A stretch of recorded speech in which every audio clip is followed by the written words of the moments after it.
What's up, Taiwan? I'm Ethan Liu with news from here in Taiwan and around the world. Taiwan has reaffirmed its sovereignty over Scarborough Shoal in the South China Sea. That's after Manila made an official filing with the United Nations to solidify its claim on the disputed atoll in international records. Taiwan's Foreign Ministry has called for a peace resolution and demanded Taiwan's inclusion in the talks. China also claimed Scarborough Shoal and rejected the Philippines' move as illegal and invalid. The shoal has been the scene of frequent clashes between China and the Philippines in recent years. Japan and the United States have worked together to stabilize Japan's falling currency. On Friday, July 31st, Japan's Ministry of Finance, in coordination with the U.S. Treasury Department, conducted a coordinated foreign exchange intervention. The joint intervention addressed what Japan's finance minister called excessive volatility and disorderly movements in the yen. She said the two countries will not hesitate to do more if necessary.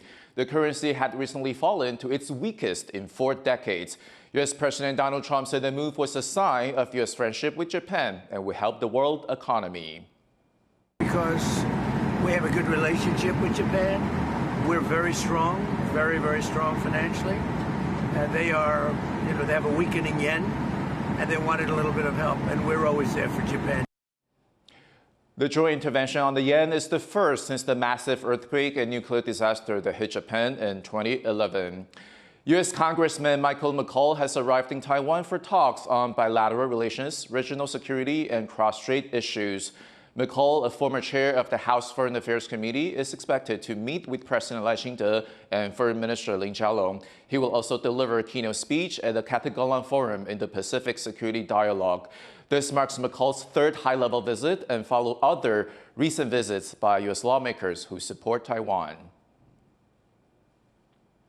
Spain is reinforcing security at its North African border after one of Europe's biggest recent migrant surges. More than 50,000 people crossed into the Spanish enclave of Ceuta from Morocco in just days, leaving dozens dead and prompting mass returns. Lila Martina reports. More than 50,000 migrants rushed the border into Spain's North African enclave of Ceuta. At least 67 people died during the surge, with authorities saying some drowned while others were crushed trying to reach Spanish territory.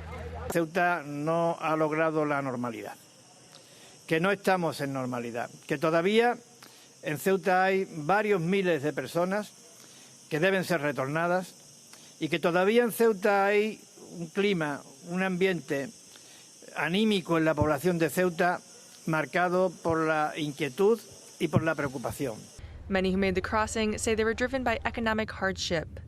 Among them is a 42-year-old Sudanese migrant who says he fled Sudan after war broke out, traveling through Libya, Algeria, and Morocco before finally reaching Spain. He says he decided to make the attempt after watching others cross over on social media. I prefer to die here than to go back step. Spanish authorities say more than 48,000 people have already been sent back to Morocco within 48 hours. On Saturday, crews also began installing a 500-meter floating sea barrier off Ceuta's coastline to deter further sea crossings. It comes as residents are calling for the government to step up border security. Creo que a partir de hoy lo lógico sería que nuestras fronteras estuviesen súper vigiladas, si no es suficiente con la policía, con el ejército, con lo que sea. Lo que no puede ser es que estemos aquí tan tranquilos y que en una hora esto sea invadido por 60,000 personas. No puede ser. Spanish authorities blamed people smuggling networks for exploiting vulnerable migrants. Theories circulate online about who or what is behind the sudden surge. Across the border, Moroccan security forces stepped up patrols. As thousands of migrants return from Ceuta, their futures uncertain.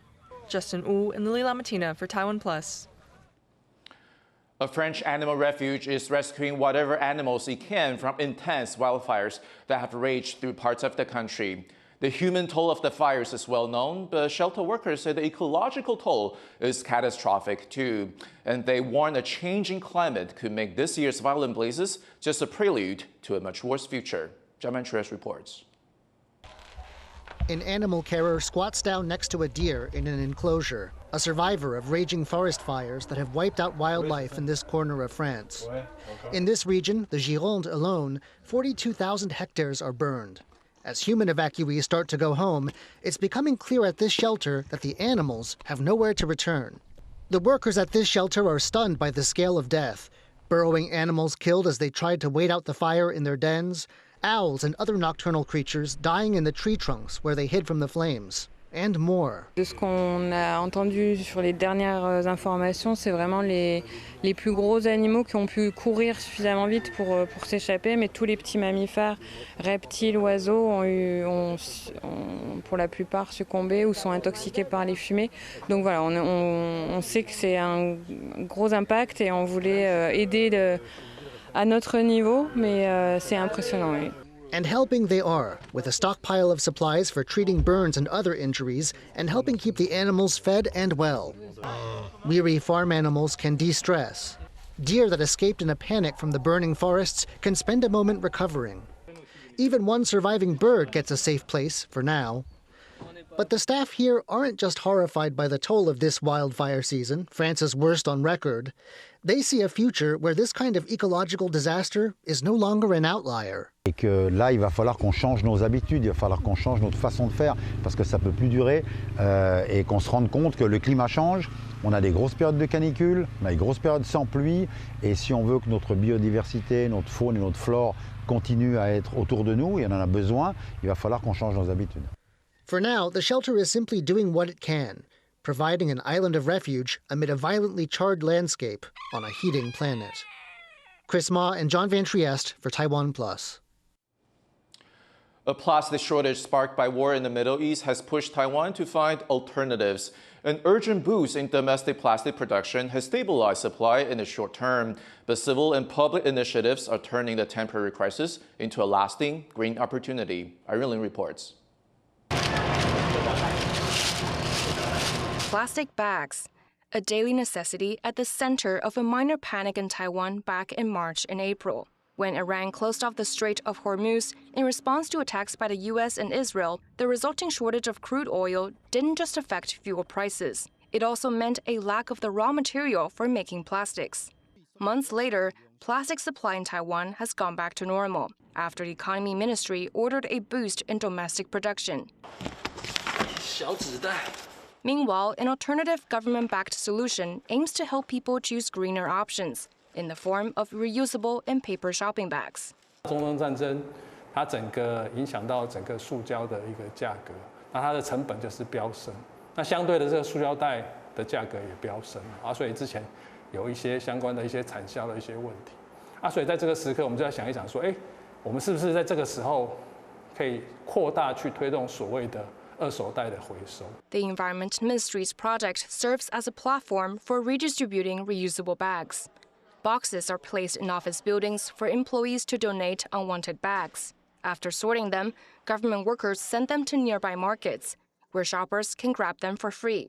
It also maps out locations where the public can donate or find the bags. So far, over 100,000 paper and reusable bags have been circulated across major cities, and there's been a stable supply from more than 180 businesses and institutions. 未来我们会觉得说，它应该会越来越多的企业会来响应我们这个代代相传的这一块的部分。那这个量大了以后，其实我们还是要去寻求那个需求端去做一些消化了。所以在这块上面，其实我们有跟环保局这边做合作。 In one Taipei neighborhood, one store is taking an even more extreme approach to curb plastic use. The store's founder, Wu Siru, is one of the few zero-waste entrepreneurs in Taiwan. His customers bring reusable containers to buy loose goods and cleaning products. They also provide empty bottles for those who forgot to bring them. Wu says he hopes to help people rethink their shopping habits. 1950年代台湾，我们今天去买任何的东西，因为塑胶并不是非常的普及，而且可能很昂贵。 所以我们可能会用玻璃罐，然后我们可能会用金属，用不同的容器去装填这些东西，而且可能大量都是大批发。现在的消费可能就是强调个体，你拿了就可以走，而且有包装、卫生或是品质它都可以控管。But ditching plastic packaging doesn't happen overnight. and not all products can be sold this way.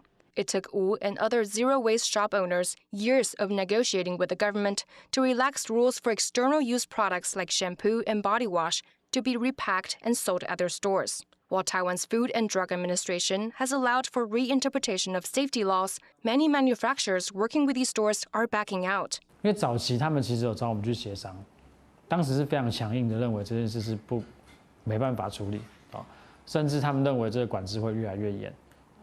但是突然又一天就转弯了啊！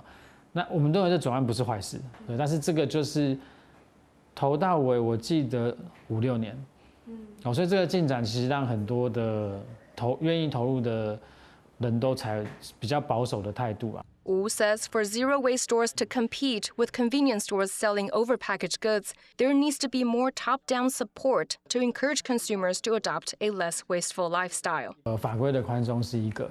然后可能也要去稍微鼓励一下这些上游制造商、销售端有没有更多的培力，让他们有机会可以突破这个系统性的问题。一次性的用品对环境或对土地的影响，如果可以被很清楚的勾勒出来，我觉得从政府端跟教育端是很不错的一个方向。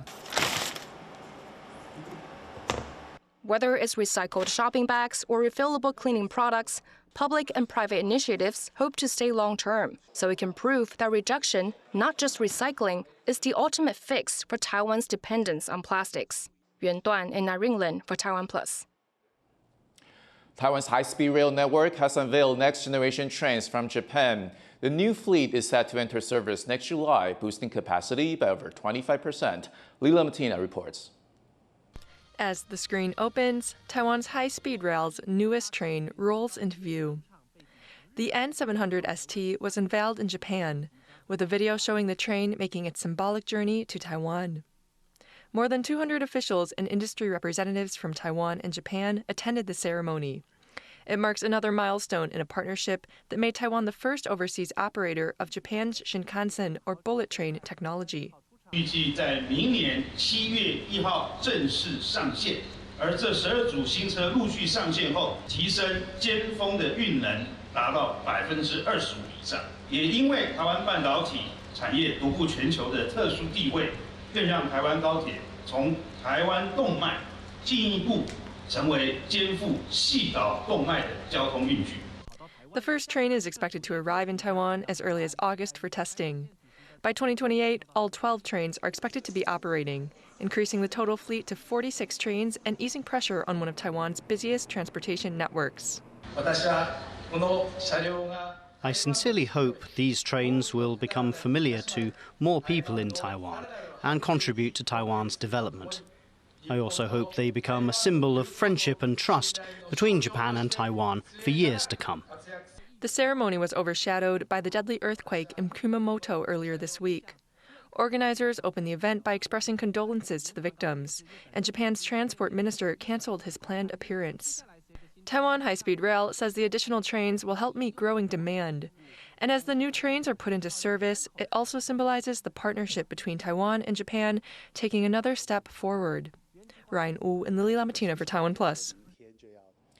Thank you for watching What's Up Taiwan. You can visit the TaiwanPlus website or follow our social media for more stories from Taiwan and around the world. Finally, we take you to Armenia, where hundreds of people gathered in the capital to perform a traditional dance. I'm Ethan Liu. Take care, and I'll see you next time.